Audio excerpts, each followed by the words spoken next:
So during the first couple of months I came to St. Peter's 4 years ago, I was homeless. And so I lived with the Reeds and the Tozers. They were very gracious to welcome me into their homes. And I remember one particular day, Zibby Tozer took me into her dining room and showed me some of her beautiful artwork that decorated her home.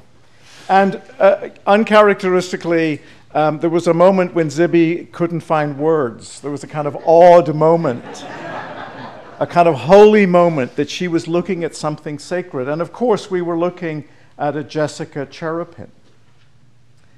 And these drawings represented something of the sacred and profound to Zibby, life observed in depth. And I got to experience the impact of a Jessica Tcherepnine long before I ever met Jessica Tcherepnine. Zibby told me a little bit about her, that she was also a member of my new parish community. We shared something in common. Our beginnings were across the pond in Europe, and I'd studied art in school and dabbled a little myself, so I could appreciate both the depth of spirituality in her art and also the technical ability to create something photographical, or even better than a photograph.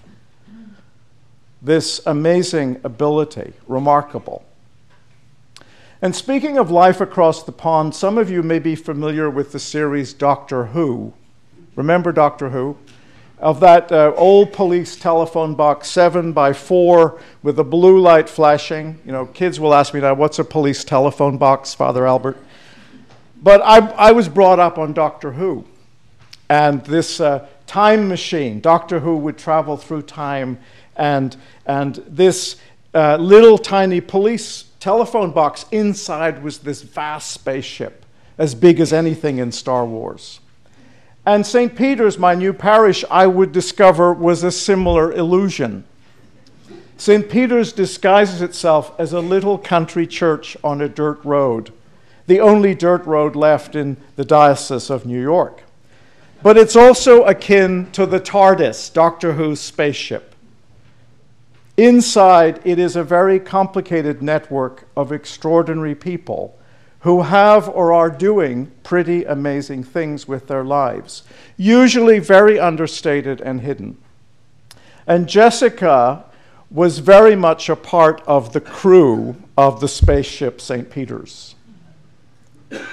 And it was very understated. And it was a joy to finally meet her and talk about the old country and talk about art and what she loved about living with you all in New York and in Millbrook.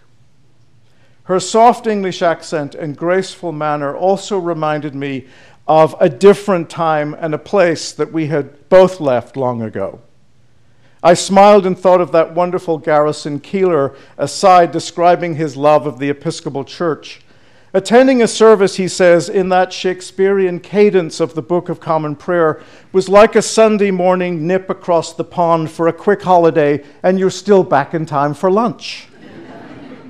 And Jessica's voice was the sound that transported us back to our roots that many of us came from, representing another shore, another time. She connected us with this different era for Britain and Europe, while remarkably being grounded in the present age, and particularly how we can still, in our franticness, be present in the moment. To be in conversation with Jessica was about being present in the moment with each other. This was one of her many remarkable gifts. How else could she have observed and created these extraordinary artistic delicacies without the ability to be present in the moment?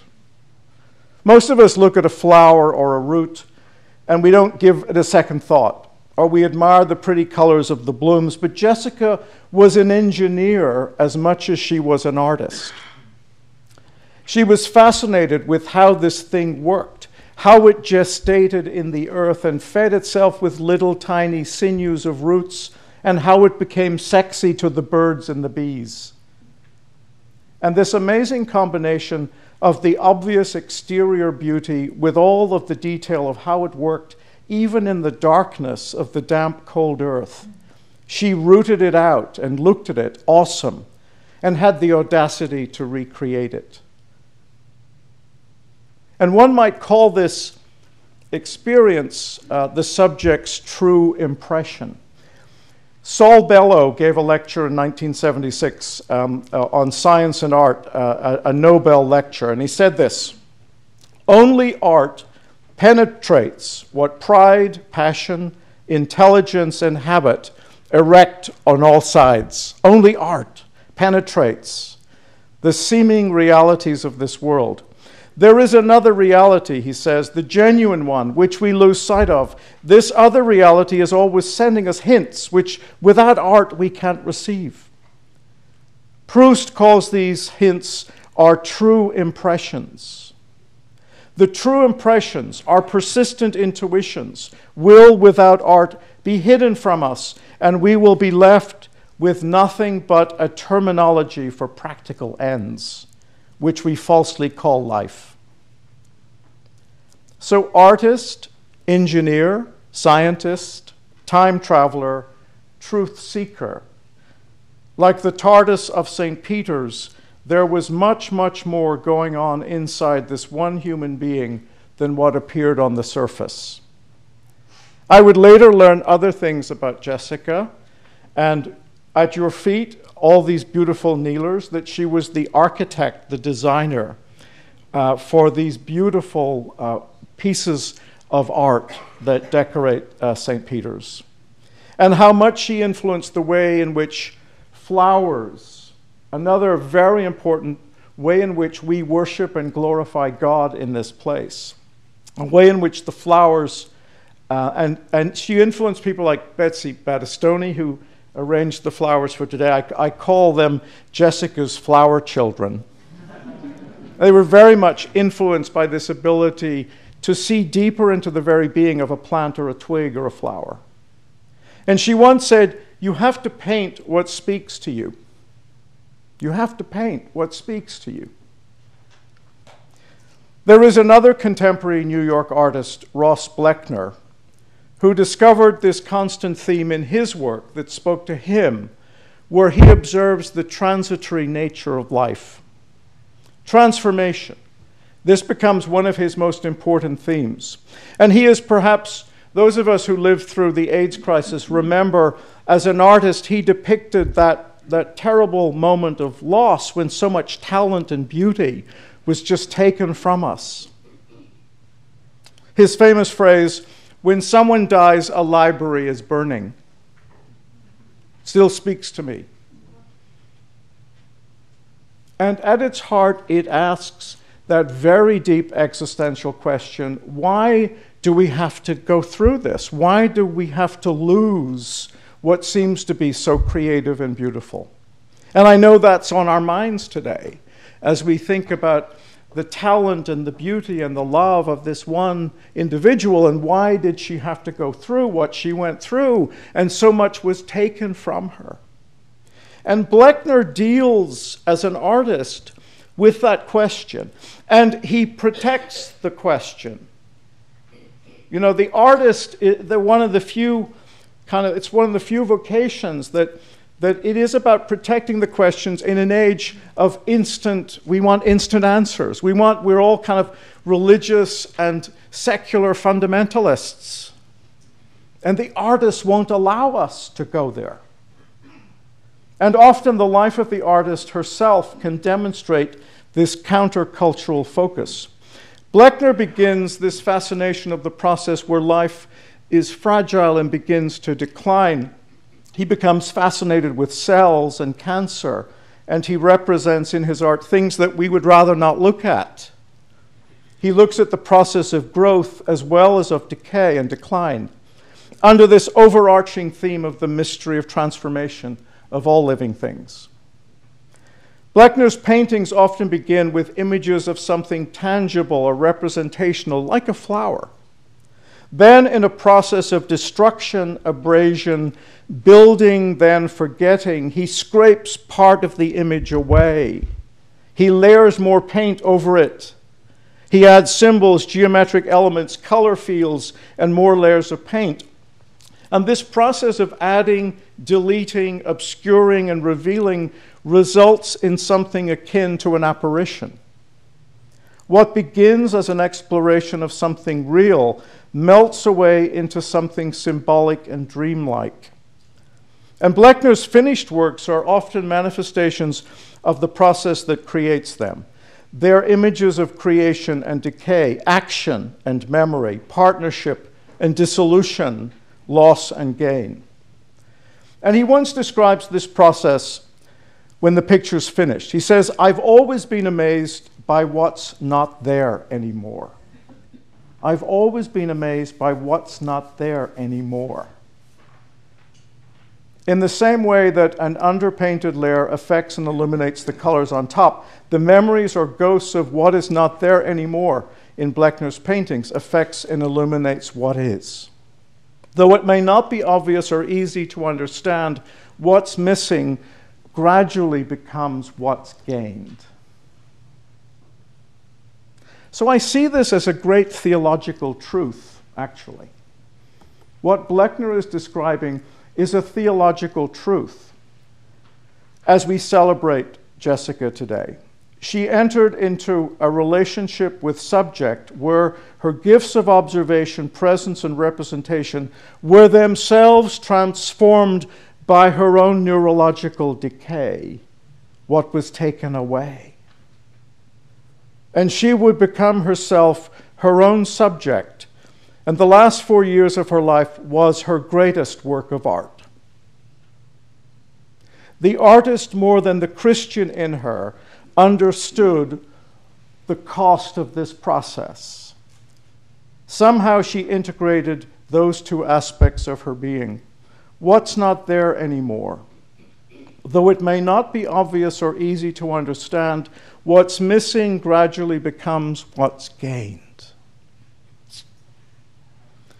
Perhaps James Baldwin's quip that the purpose of art is to lay bare the questions that have been concealed by the answers could apply to the questions that we all have in our minds and our hearts about Jessica today.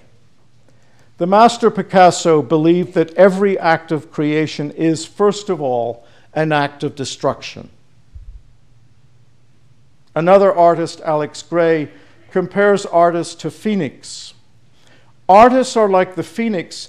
They periodically have to self-immolate, burn off aspects of themselves to give birth to something new.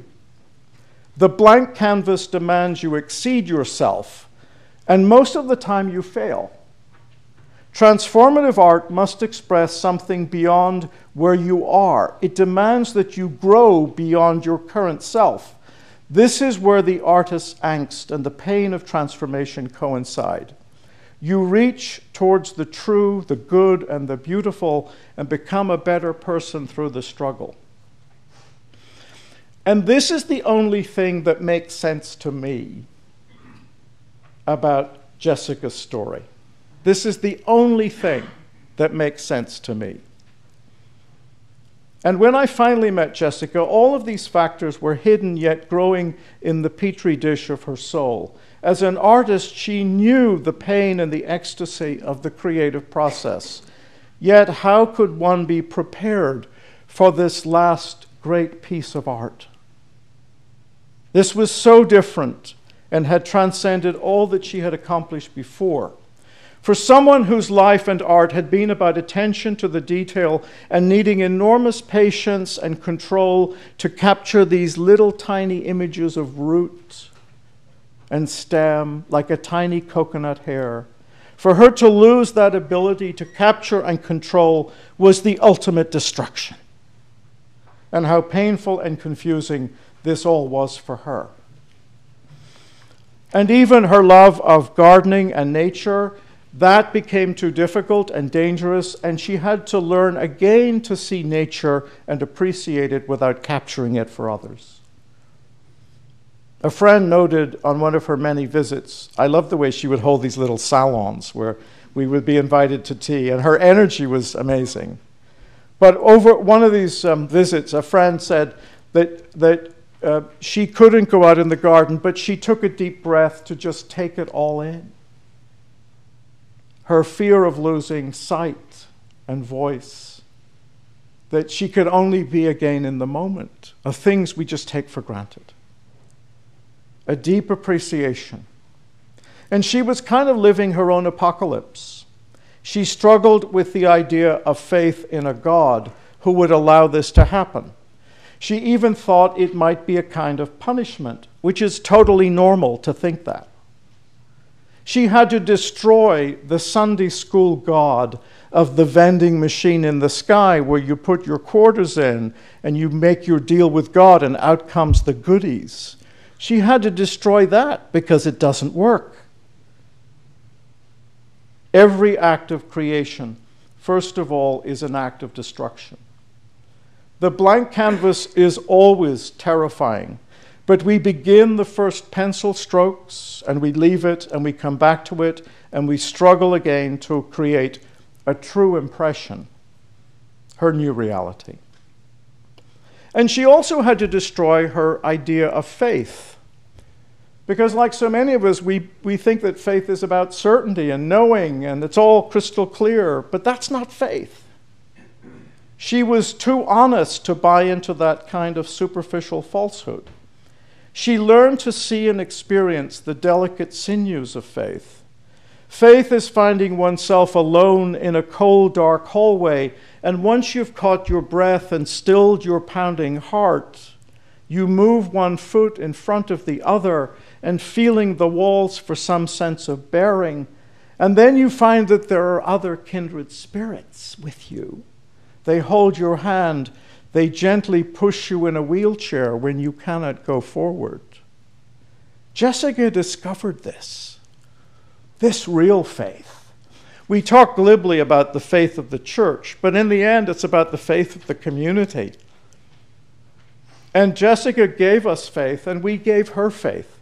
When she couldn't go on, there were people around her, people in this church right now, who carried the faith for her and saw her complete that difficult journey. There is a theory, there are two theories about how the church was formed. One is the theory of Jesus giving the authority to Peter and giving him the keys, and it's a kind of top-down model, and that still colors the way we see religion and the church. There is another theory of how the church was formed, and it comes from the ancient Celtic tradition. And Jesus is on the cross. Everything that he's known, everything that he had was taken from him. And he's on the cross, and the only people left at the foot of the cross is mother and his friend John. And he says from the cross, "Mother, behold your son. Son, behold your mother." And the church is formed out of that suffering. And it's not a top-down, it's from the authority of experience and transformation. And a transformation that God is calling humanity beyond blood ties into something different. I chose today's gospel that Cam read about the gardener and the vine. And it is about a humanity that is a growing, living thing. We're all over the place. And how God the gardener prunes and trains and creates an extraordinary garden that is beautiful and fruitful and gives shade and sustenance and inspiration to so many. This image has its limitations, but science is now telling us the same thing that ancient wisdom told us long ago. We're all connected. The scientists now talk about, as our hearts are beating in this room, it is iron that is making our hearts beat. And iron comes from the destruction of galaxies millions of years ago, that we all came from the same place, and that we are stardust. We are very expensive fertilizer. We are all connected. And the ancient scriptures tell us that, but now science is telling us that. The artist expresses what science now affirms. And we too continue to be transformed into the creation that up until now we might observe. In a little while, we will take Jessica's stardust and return it to the earth. And she will become part of the things that she loved and connected to, that she's no longer observing, but that she is participating in. Her artistic life was about being in the moment and observing. These last 4 years, she courageously embraced the call to participate with every ounce of her being. I believe this too was her greatest work. Some of you, in her New York home, by the window, there was a piece of art that she was working on, and it was covered. It's kind of a mystery what it was. But it's a kind of metaphor that our work, all of our work, is unfinished, right?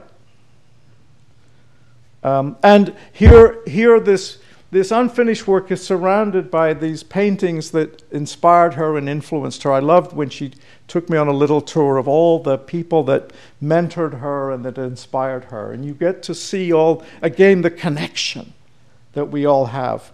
And this one little piece that is underneath a cloth in her window. I used to bring her communion when she couldn't come up to the altar on this pew. And I would give her the sacrament and I would say, Jessica, the body and blood of Christ keep you in eternal life. And that's that eternal life is not something the other side of the grave. We participate in eternal life right here and now. And she understood that. There is the beauty of the flower and the tuber that withers and deteriorates as much as we all will. The smell of rich mulch that was once life in another form. And what can we fear about it? I close with remarks that David Kemp, who's president of Cure PSP Society, had a wonderful impression of Jessica that was quoted recently in her obituary. And so I conclude with this as a true impression. Jessica was the Audubon of plant life.